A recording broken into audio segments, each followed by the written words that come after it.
अस्सलाम वालेकुम स्टूडेंट्स आज का जो हमारा टॉपिक है वो पेपर पॉइंट ऑफ व्यू से बहुत ज़्यादा इम्पॉर्टेंट है।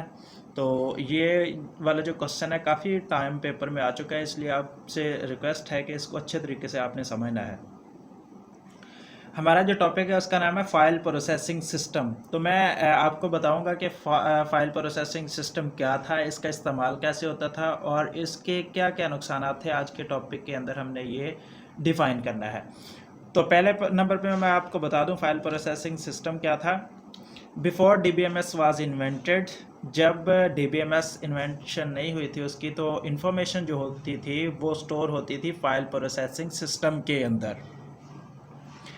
सेकेंड नंबर पे है डाटा स्टोरेड इन परमानेंट सिस्टम फाइल्स। तो जो डाटा होता था वो परमानेंट सिस्टम फाइल्स के अंदर जाके स्टोर होता था। जैसा कि मैं आपको बताता चलूँ, सेकेंडरी स्टोरेज का नाम यहाँ पे दिया हुआ है।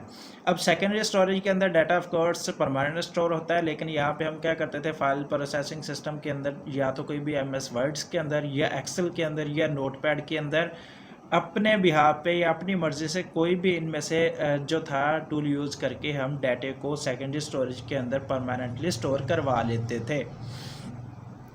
तीसरे नंबर पे है फाइल प्रोसेसिंग सिस्टम। जो था उसे हम कंप्यूटर बेस्ड फाइल सिस्टम या फाइल प्रोसेसिंग सिस्टम का नाम भी देते थे, या इसे हम ट्रेडिशनल फाइल प्रोसेसिंग सिस्टम का नाम भी दे सकते हैं।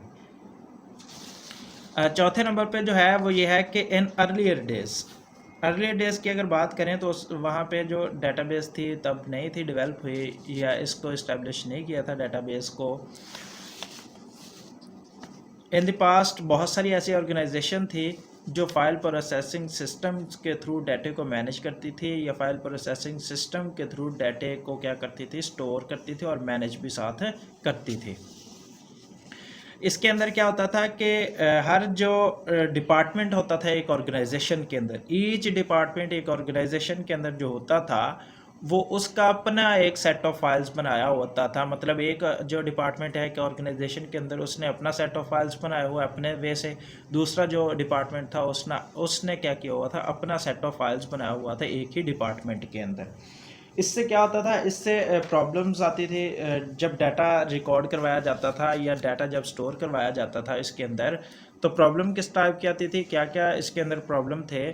The record in one file not relate to the record in any other files. मतलब एक फाइल के अंदर जो रिकॉर्ड स्टोर करवाया हुआ है या रिकॉर्ड करवाया हुआ है वो किसी भी दूसरी फाइल के साथ रिलेट नहीं कर रहा होता था, मैच नहीं कर रहा होता था।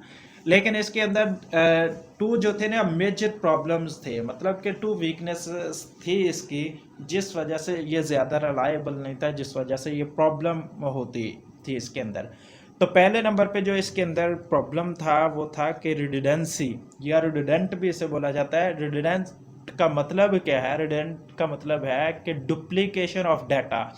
एक ही पर्सन का डाटा एक से ज़्यादा प्लेसेस के ऊपर, मतलब एक फ़ाइल के अंदर डाटा एक स्टूडेंट का करवाया हुआ स्टोर और किसी दूसरी फाइल के अंदर जाके सेम डाटा जो है वो स्टोर करवाया होता था। इससे क्या होता था, एक तो हमारी एफर्ट्स यूज़ होती थी, एक मेमोरी ज़्यादा यूज़ होती थी और इसके अलावा जो था बहुत सारी जो एनर्जी थी वो भी यूज़ होती थी इसके अंदर, और ज़्यादा जो था हमें कॉस्ट भी देनी पड़ती थी। और इसके बाद आइसोलेट डाटा। आइसोलेट से मुराद ये है कि जैसे अभी मैंने आपको बताया कि एक फ़ाइल के अंदर डाटा स्टोर करवाया हुआ है, दूसरी फाइल के अंदर स्टोर करवाया हुआ डाटा। ये मैं आपको थोड़ा सा यहाँ पे बता देता हूँ कि ये हमारे पास एक फ़ाइल बनी हुई है, इसके अंदर स्टूडेंट का हमने डाटा स्टोर करवाया हुआ है स्टूडेंट का। ये फ़ाइल 1 है और ये एक हम ले लेते हैं फ़ाइल, और ये भी फ़ाइल है फ़ाइल 2। इसके अंदर हम स्टूडेंट का जो डाटा है वो स्टोर करवा लेते हैं। अब यहाँ पे हमारे पास स्टूडेंट्स का डाटा, यहाँ पे रोल नंबर आ जाएगा, यहाँ पे नेम आ जाएगा और यहाँ पे एड्रेस आ जाएगा। यहाँ पे रोल नंबर हमने डाला हुआ है 101, यहाँ पे नेम डाला हुआ है अली और यहाँ पे एड्रेस डाला हुआ है मियाँ चन्नू सपोज। तो ये जो था सेकंड फाइल के अंदर रोल नंबर आता था सेम, नेम आता था और एड्रेस आता था। अब यहाँ पे एक फ़ाइल ये वाली जो है सपोज एडमिशन ऑफिस की है, ये वाली फ़ाइल कहाँ पे है, एडमिशन ऑफिस के अंदर ये स्टूडेंट का डाटा पड़ा हुआ है। और ये वाली जो फ़ाइल है ये लाइब्रेरी की है, ये लाइब्रेरी की फ़ाइल है। और यहाँ पे स्टूडेंट का डाटा सेम रोल नंबर 101 है, अली लिखा हुआ है। अब यहाँ पे क्या है, यहाँ पे जो उसका एड्रेस लिखा हुआ है वो लिखा हुआ है सपोज खानेवाल का ये। अब यहाँ पे आप देखें और यहाँ पे देखें, अब स्टूडेंट सेम है, नेम सेम है उसका, और यहाँ पे जो एड्रेस है वो क्या है, मैच नहीं कर रहा।